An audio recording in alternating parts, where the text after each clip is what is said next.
அதுக்கப்புறம் நீங்க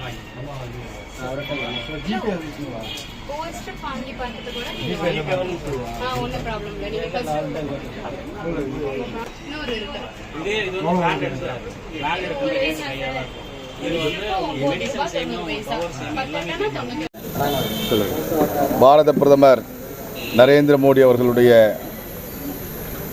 ஏழை எளிய மக்களுக்கான திட்டங்களில் ஒன்றாக இருக்கக்கூடிய மலிவு விலை மருந்தகம் இன்றைக்கு அரியலூர் மாவட்டத்தில் திறக்கப்பட்டிருக்கிறது.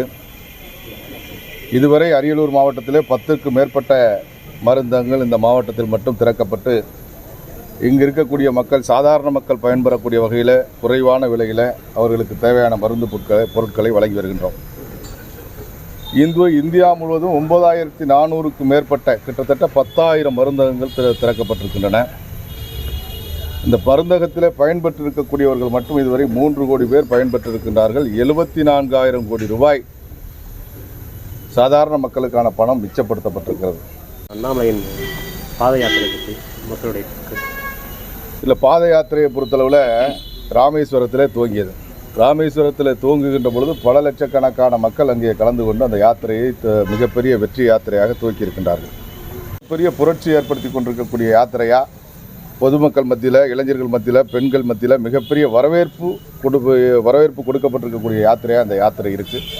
நிச்சயமாக எங்களுடைய மாநிலத்தில் இவர் சொல்கிற மாதிரி ஜனவரி மாதம் அந்த யாத்திரை முடியும் பொழுது ஒரு மிகப்பெரிய அரசியல் மாற்றம் தமிழ்நாட்டில் ஏற்படும் அப்படிங்கிற நம்பிக்கை எங்கள் எல்லாருக்குமே இருக்குது.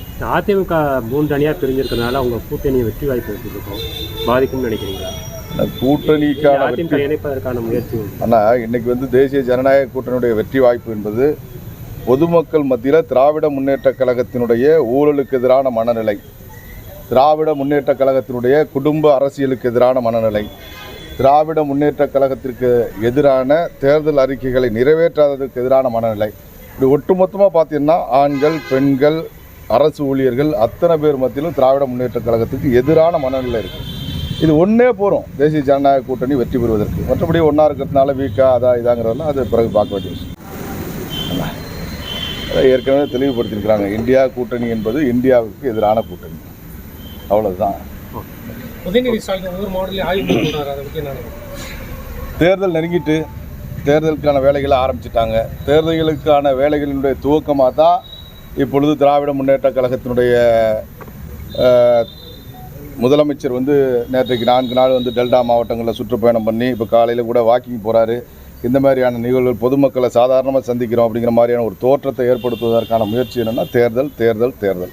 உதயநிதி ஸ்டாலின் சுற்றுப்பயணம் பண்ணுறதும் தேர்தல் தேர்தல், வேறு ஒன்றும் கிடையாது. மக்களுக்கு நல்லது செய்வதற்கான ஒரு ஆட்சி தமிழ்நாட்டில் அமையலை.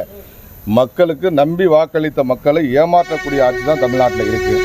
அதில் எந்த மாற்று கருத்தும் கிடையாது. 2024 தேர்தலில் இதை மக்கள் கண்டிப்பாக நிரூபிப்பாங்க. இது மக்களுக்கு எதிரான ஆட்சி அப்படிங்கிறத நிரூபிக்கக்கூடிய வகையில் வாக்களிப்பாங்க.